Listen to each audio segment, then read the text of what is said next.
My friends, there is a psalm that holds the secret of divine abundance. Not only of wealth in the pocket, but of wealth in the heart, in the home, and in the soul. It is a psalm that the rich understand, not because they were born rich, but because they dared to believe its words. The poor, too, recite it, but often their lips move while their spirit remains silent. This psalm is not a poem, it is a revelation. It is not just to be read, but to be lived. The Lord is my shepherd, I shall not want. Oh, how easily those words fall from our mouths. Yet the power lies not in the speaking, but in the believing. The rich in spirit say it with the confidence of one who already possesses what he prays for. The poor in spirit say it with fear that perhaps God will forget them tomorrow. But when the soul knows that the shepherd truly leads, lack becomes a stranger. When the Lord is your shepherd, you do not chase blessings. Blessings chase you. You do not cry for open doors. The shepherd walks ahead and opens them before you even arrive. The difference between those who walk in lack and those who walk in abundance is not the amount of money in their account, but the size of faith in their heart. The rich have learned to see God as their source, not man. The poor keep waiting for man to rescue them, while the shepherd waits patiently to lead them to green pastures. He maketh me to lie down in green pastures. He leads me beside the still waters. The rich spirit has learned to rest in that pasture, to cease from striving, to believe that rest is not laziness but trust. The poor spirit is busy, anxious, running in circles, looking for grass where there is only dust. The pasture is not found in the world, it is found in surrender. He restoreth my soul. Restoration is not a one-time event. It is a daily miracle. The one who allows the shepherd to touch his soul finds that even his thinking is renewed. Poverty begins in the mind long before it appears in the wallet. The poor ignore this restoration. They focus on the outer struggle and neglect the inner transformation. But the rich spirit knows that when the soul is restored, the world must follow. Yeah, though I walk through the valley of the shadow of death, I will fear no evil. The rich spirit does not deny the valley, but walks through it. The poor spirit builds a house in the valley and calls it home. The shepherd does not lead us to die in the shadow. He leads us through it to show us his light. Thou preparest a table before me in the presence of mine enemies. The rich understand this table. It is not set after the battle, but in the middle of it. It is not a table of food, but a table of faith. The poor often wait for enemies to disappear before they celebrate. The rich begin to feast while enemies still whisper. That is the language of trust. Thou anointest my head with oil, my cup runneth over. Overflow is the natural state of the one who walks with the shepherd. The oil represents vision, the ability to see beyond the desert to the pasture, beyond the lack to the provision. The poor ignore the oil and chase the cup. The rich seek the oil, and the cup cannot help but overflow. Surely goodness and mercy shall follow me all the days of my life. This is not a wish, it is a guarantee. When the shepherd leads, goodness and mercy become your shadow. The rich understand that following God brings perpetual favor. The poor believe favor comes and goes like the weather. And I will dwell in the house of the Lord forever. The rich know that the secret of prosperity is not in visiting God, but in dwelling with him. To dwell is to abide, to make his presence your home. When you live there, lack cannot enter. My beloved, the psalm is the same for both rich and poor, but the revelation is not. The rich know it as a covenant, the poor treat as a comfort. The rich declare it with faith, the poor recite it with fear. The words are equal. The believing makes the difference. When the Lord becomes more than a name, more than a story, when he becomes your living shepherd, something shifts deep inside. The eyes of your heart open, and you begin to see the world differently. The same earth, the same sky, the same challenges, but a new perception. You begin to understand that you are not walking alone, that the invisible hand of the shepherd is guiding every step. The rich in spirit have discovered this truth, and it has transformed their entire being. They know that divine leadership means divine provision. They do not pray out of desperation, but out of relationship. They do not chase blessings because they know the shepherd never leads his sheep to barren places. The poor often say, I have no choice, I must struggle. But the shepherd says, you have me and I am enough. Yet the words fall on ears hardened by years of disappointment. The poor have been trained to see only what is lacking, while the rich have trained their hearts to see what is present. Faith begins where sight ends. When you stop looking at what you do not have and start thanking God for what you do, heaven begins to multiply the little in your hands. That is the mystery the rich have discovered in this psalm. The Lord is my shepherd. These are not words of ownership by a beggar, but the confession of one who walks in partnership with heaven. The rich know this. They claim God's presence not as a distant deity, but as a personal guide. They talk to him as they would a trusted friend. They rise in the morning and say, "Good morning, shepherd, lead me today." They make decisions not by impulse, but by quiet listening. The poor, on the other hand, call upon the Lord only when there is trouble. To them, he is a rescuer. To the rich, he is a companion. This difference changes everything. The psalm says, "I shall not want." Want is not only about money. Want can be emotional emptiness, spiritual thirst, a hunger for purpose. To say, "I shall not want," is to declare sufficiency in every area of life. The poor see lack as their identity. The rich see lack as a temporary test. The shepherd does not lead you into lack to punish you, but to reveal his ability to supply. The pasture is never far. Sometimes it is just on the other side of obedience. The moment you choose to trust rather than complain, you step into that pasture. He maketh me to lie down in green pastures. Notice, he makes me. The shepherd knows that some of his sheep do not know how to rest. They think rest is waste, that rest is for the lazy. But he makes them lie down because rest is the secret of restoration. The rich spirit understands that in stillness, heaven speaks. The poor spirit is always busy doing something, afraid that if they stop working, they will lose everything. But the shepherd does his greatest work in stillness. The seed grows not when it is being handled, but when it is resting in the soil. He leadeth me beside the still waters. These waters are not stormy. They are calm, peaceful, gentle. The rich know how to drink deeply from stillness. The poor try to drink from rushing rivers of anxiety, ambition, and comparison. The shepherd never leads us into panic. He leads us into peace. When your soul is still, you hear divine instructions. You begin to sense which path to take, when to move, when to wait. This is how the rich grow richer, not by haste, but by hearing. He restoreth my soul. Restoration is not simply recovering what was lost, it is being made better than before. The rich in spirit allow God to restore their way of thinking. They understand that true prosperity begins in the renewal of the mind. The poor think restoration means a new job, more money, a bigger house. But if your soul remains wounded, you will lose again whatever you gain. The shepherd restores the inside so the outside can flourish. He replaces fear with faith, bitterness with gratitude, hopelessness with vision. He leadeth me in the paths of righteousness for his name's sake. The rich understand that their prosperity is not for self-glory, but for divine purpose. They walk in righteousness not because of religion, but because of relationship. When the shepherd leads, the path is narrow but sure. The poor often choose the wide path of compromise, thinking it will bring quicker results. But unrighteous shortcuts lead to spiritual bankruptcy. The rich know that integrity is the true currency of heaven.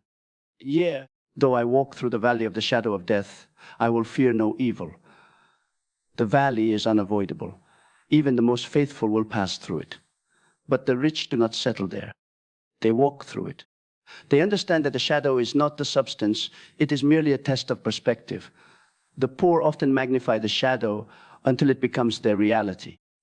They focus on the darkness and forget that the shepherd is walking beside them.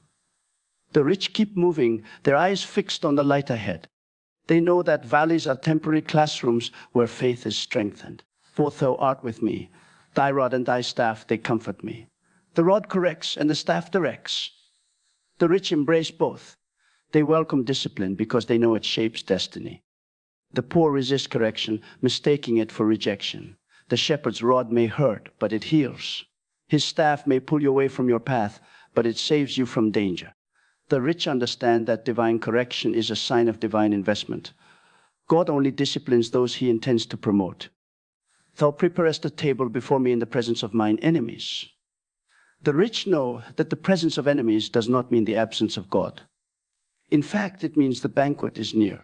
When the shepherd sets the table, he does not ask your enemies to leave. He lets them watch. The poor get distracted by the enemies and forget to eat. The rich sit down and dine, knowing that no one can take what God has prepared for them. Their confidence disarms their adversaries. Their peace becomes their weapon. Though anoint test my head with oil. Oil represents vision, creativity, wisdom, the power to see what others cannot see. The rich pray for ideas, not just income. They ask for oil because they know that once the mind is anointed, the hands will prosper. The poor often pray for money without the oil, and when the money comes, it slips through their fingers. The oil keeps your mind fresh, your spirit alert, your purpose alive. It attracts opportunities that money alone cannot buy.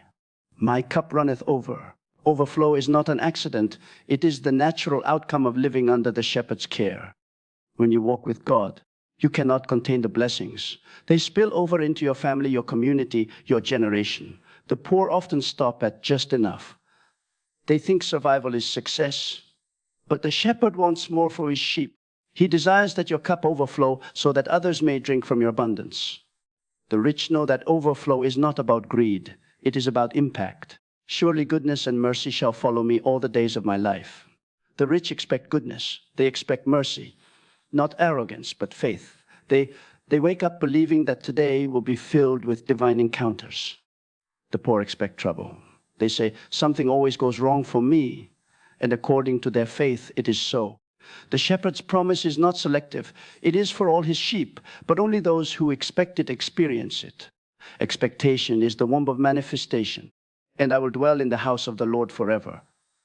The rich understand that true prosperity is not found in visiting God on Sundays, but in dwelling with him daily.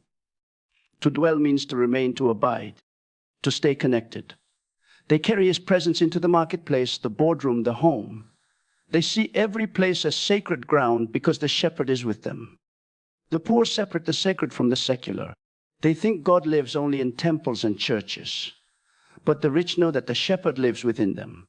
Now, hear this deeply: the difference between the rich and the poor is not education, not opportunity, not background, it is revelation. One hears the psalm as poetry, the other hears it as prophecy. The rich act on the word, the poor admire it.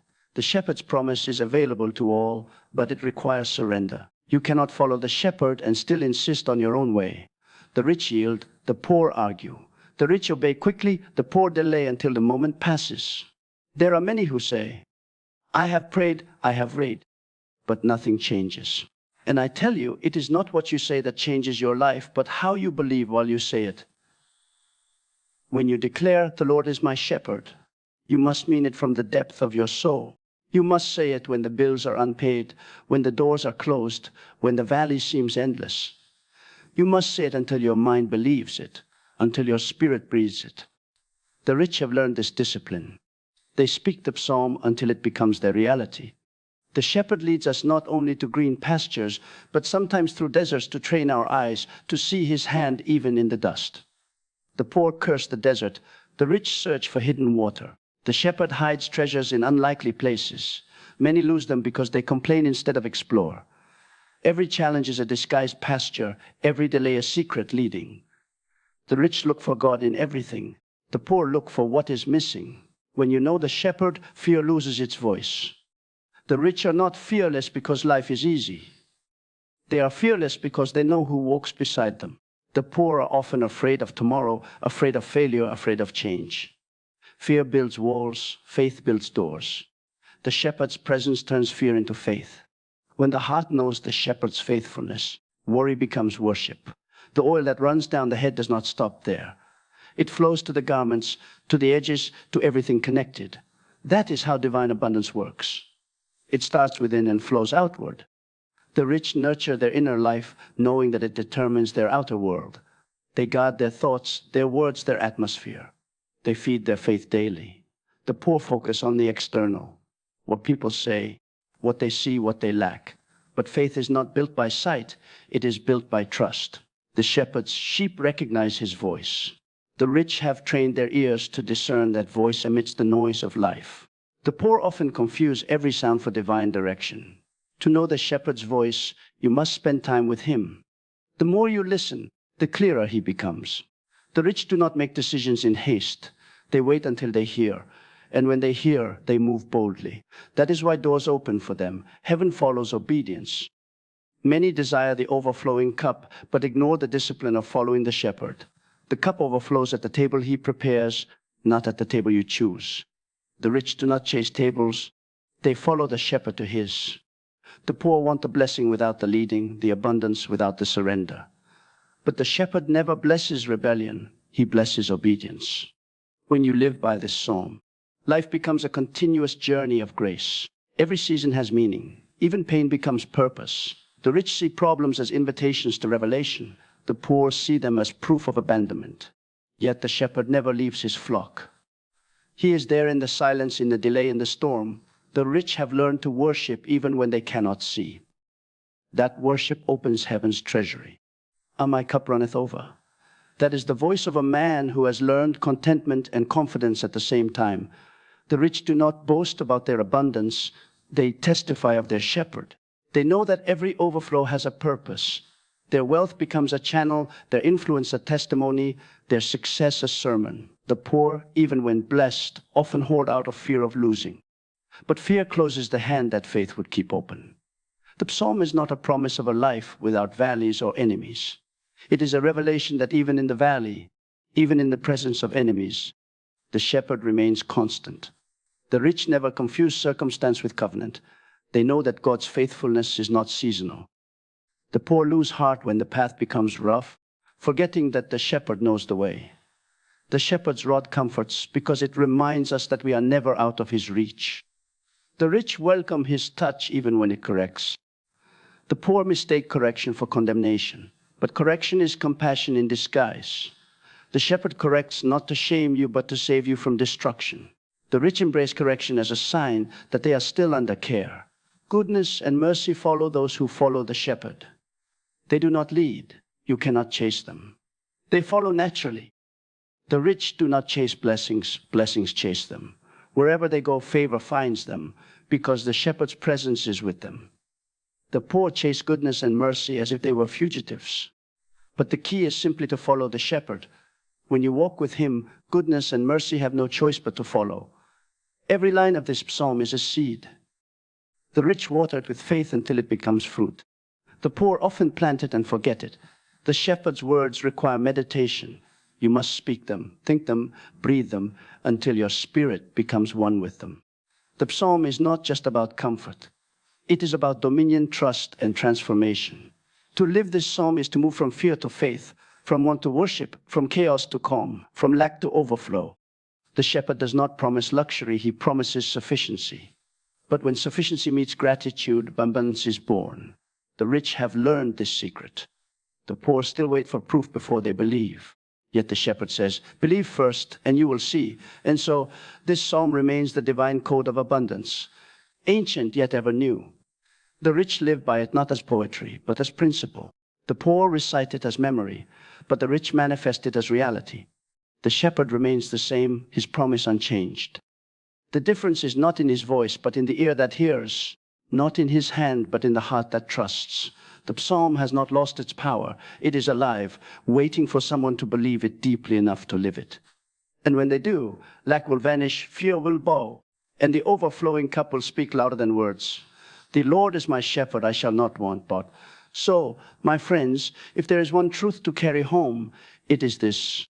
The shepherd has never stopped speaking. Only many have stopped listening.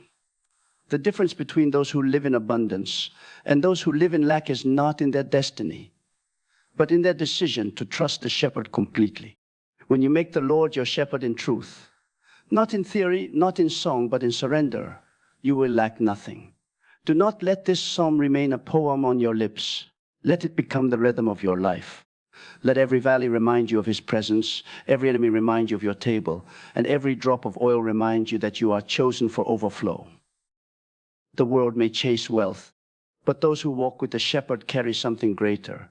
Peace that cannot be bought, favor that cannot be stolen, and joy that never runs dry.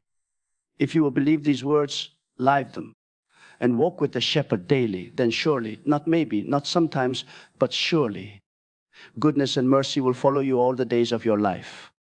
And wherever you dwell, lack will no longer find you, because the shepherd himself will be your portion, your provider, and your everlasting abundance.